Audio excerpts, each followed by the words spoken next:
स्थापना की है, अब तक सर कितना लाभ मिल चुका है अपने दलित शोषित वंचितों को? आज जो नौजवानों में आप अपने महापुरुषों के प्रति जो विश्वास देख रहे हैं और जो बिना किसी स्वार्थ के भीम आर्मी काम करती है, जहाँ भी जनजातीय अत्याचार हो।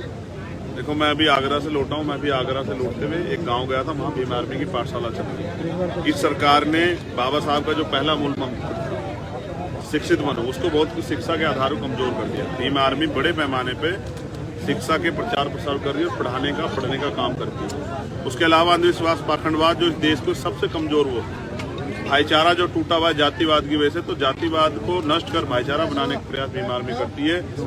बहनों की कमजोर जो है, जब आपने सुना होगा तो ये भी सुना होगा कि एक बहन जो पढ़ना चाहती है लेकिन पैसे के कारण नहीं पढ़ पा रही है, तो उसकी जिम्मेदारी भी एक तत्काल जो है ना आजाद समाज पार्टी भीम आर्मी के लोगों ने ली। तो हमारा जो काम है, जो काम सरकार करना चाहिए, वो भीम आर्मी कर रही है। अब हमारा प्रयास है कि अब भीम आर्मी के लोगों को सरकार बना दे। जब ये सरकार बन जाएंगे तो फिर ये दुगनी तेजी से उस काम करेंगे जिसको सरकार करना चाहिए। सर 2024 में जो सर ASP जो आजाद समाज पार्टी जैसे चुनाव लड़ेगी, तो सर क्या पृष्ठभूमि सर तैयार की है? अब 2024 बहुत दूर है, उससे पहले 2023 है। 2023 में भी हमें भारतीय जनता पार्टी को सबक सिखा के, उनको रोक के, अपनी हिस्सेदारी के साथ जहां जहां हमें मौका मिलेगा अपने विधायकों को जिता के आम जनता के काम करना है। इसी कड़ी में मध्य प्रदेश, राजस्थान में बड़े पैमाने पर काम चल रहा है, छत्तीसगढ़ में। और सरकार इतनी डरी हुई है कि जब मैं वहां जाता हूं तो वो एयरपोर्ट में मुझे रोक देती है। यानी कि वहां काम बहुत तेजी से चल रहा है। 24 की बात 24 में करेंगे, 23 में परिणाम देगा आजाद समाज पार्टी।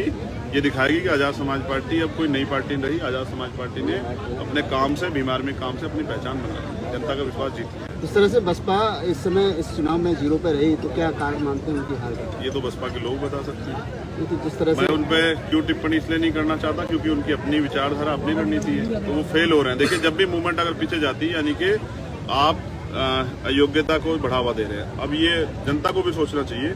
जिस तरह से उन्होंने इस बार भारतीय जनता पार्टी की मदद की है, उसका नुकसान देश को उठाना पड़ रहा है। सर टाइम मैगजीन में सर आपका प्रतिभाशाली सर लोगों में आपका नाम सर दर्शाया गया है अपनी वार्षिक सूची में।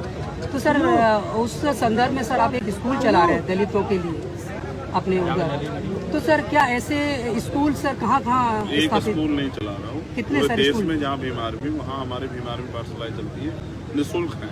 निःशुल्क। उससे भी बड़ी बात, टाइम्स मैगजीन ने जो चैलेंज दिया है कि भारत के अंदर से मैं एकमात्र व्यक्ति हूँ जिसको उन्होंने उभरते हुए नेता के रूप में प्रदर्शित किया है, मैं उस चैलेंज को स्वीकार करता हूँ और मैं ये करके दिखाऊंगा।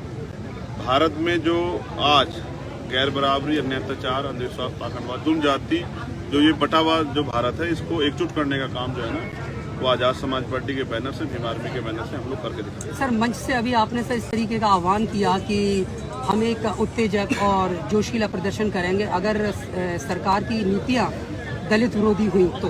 नहीं, मैंने दलित विरोधी पे नहीं कहा है। मैंने ये कहा है कि अगर जिस तरह से बीजेपी के लोग पूरे देश में माहौल बना रहे हैं और एक स्पेशल कम्युनिटी को टारगेट करने का काम कर रहे हैं, तो मैंने कहा कि इस देश का अल्पसंख्यक समाज अपने आप को अकेला ना समझे, चाहे वो जैन हो, बौद्ध हो, सिख हो, पारसी हो, मुसलमान। अगर किसी को भी सताया जाएगा, गैर कॉन्स्टिट्यूशनल कुछ काम होगा संविधान के विरुद्ध में, तो भीम आर्मी, आजाद समाज पार्टी फिर उन शोषितों के पक्ष में खड़ा होकर उनको न्याय दिलाने का काम करेगी। यही हमारे महापुरुषों ने सिखाया है। ये देश हमारा है, अगर इसमें कोई बांटने काम करेगा, किसी को सताने काम करेगा, तो भीम आर्मी चुप नहीं रहेगी। कोई भाई घबराए ना, जब तक भीम आर्मी है तब तक हम से अपने देश में अपनी लड़ाई को लड़ेंगे। सर फिरोजाबाद की जनता को आप क्या संदेश देना चाहते हैं? फिरोजाबाद की जनता ने तो यहाँ ये संदेश दे दिया है कि वो बाबा साहब के आंदोलन को खुद आगे बढ़ाना चाहती है। मैं तो उनकी मदद करने के लिए आया और सीखने के लिए। बड़े पैमाने पर हमारी बहनें माताएं यहाँ थी।